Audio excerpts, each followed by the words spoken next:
شتت الكرة وهل هناك لمسة راح يوجهوه؟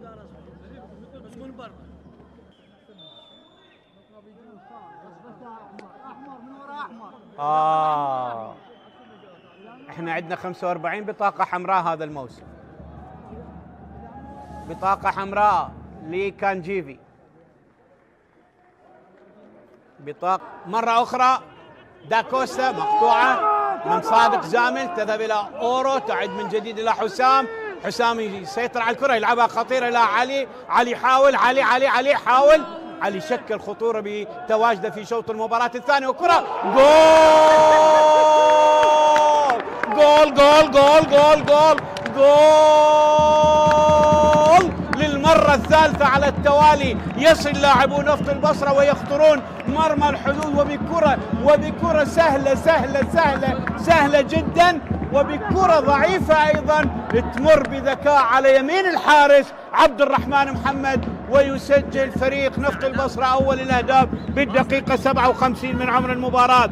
حسام مالك يسجل ثاني أهدافه بعد أن سجل في شباك أربيل من ركلة جزاء، يسجل. شوف لعبها كرة ضعيفة لكن لعبها بذكاء. شوف علي خليل وتواجده في شوط المباراة الثاني، شكل خطورة على الحدود وكرة باهتة لكن مرت على يمين الحارس عبد الرحمن محمد وأحرز من خلالها أول أهداف المباراة. كرة بيمينه تمر على يمين الحارس عبد الرحمن محمد ويسجل من خلالها أول أهداف المباراة لنفط البصرة. 1 نفط البصرة لا شيء نادي الحدود. وعلى ذكر المواجهات، طبعا الموسم الماضي 2-1 ودينيس أنتوي مهيمن، كرة خطيرة ولكن ترتد من الدفاع، عادت مرة أخرى لا حسام والحكم يشير للمساعد يقول له شايف، وتعود الكرة إلى علي خليل. علي مرة أخرى، علي يحاول يهيئ كرة لنفسه، يلعبها لإسماعيل أورو يسدد، جول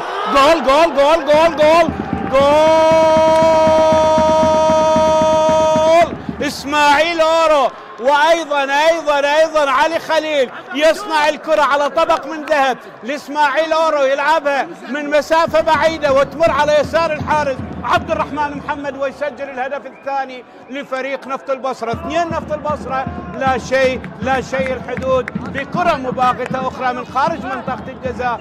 أكثر من سجل من خارج منطقة الجزاء هو النجف، واليوم نفط البصرة تشوف الكرة ملعوبة، هيها صنعها علي خليل، مباغتة على يسار الحارس عبد الرحمن محمد.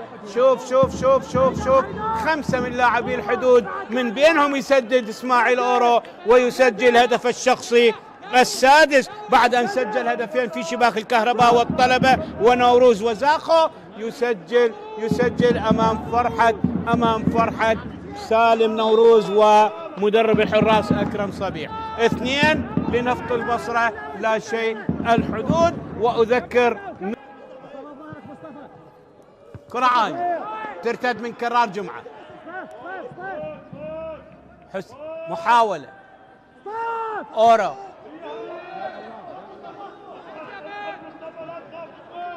مصطفى هادي، أورو بينية خطيرة، جول علي خليل يسجل الهدف الثالث بالدقيقة 74 من عمر المباراة. علي خليل اللي صنع هدفين يسجل الهدف الثالث. يعني انت ذا تجيها للاهداف، والله اهداف سجلت بسهوله حتى بكرات مو قويه، كرات باهته. هذا خطا قاتل دفاعي لدفاعات نادي الحدود، اهداف 3 بكرات باهته، لكن شوف اهداف جميله. وشوف كره حلوه على طبق من ذهب من أورو يستغلها علي خليل ويسجل الهدف الثالث. ثلاثيه في شباك. شوف وعلي خليل يسجل الهدف الثالث. شوف الكرة يلعبها بذكاء على يسار الحارس، وأهداف 3 جميلة أمام تباطؤ ضعف دفاعات الحدود. يعني أفضل شيء أنت تضغط على حامل الكرة. لم يكن هناك ضغط، ولكن هذه كرة لعب للكهرباء، للأمانة، للجوية، لنفط الوسط. كرة مقطوعة، تسديدة حلوة، جول جول. كرة مباغتة جميلة من محمد فاروق، يسجل من خلالها أول أهداف الحدود بالدقيقة 78 من عمر المباراة ويقلص النتيجة. محمد فاروق بكرة مباغتة جميلة يسجل أول أهداف الحدود ويقلص الفارق إلى 3-1. محمد فاروق يسجل أول الأهداف إلى مع الحدود، وأول أهداف الحدود. شوف كرة ارتدت من شيروان، لعبها بيمينه، مرت على يمين الحارس مجتبى محمد ويسجل أول الأهداف ويقلص النتيجة إلى 3-1. يعني لو ماسها مهيمن كان يكون مهيمن في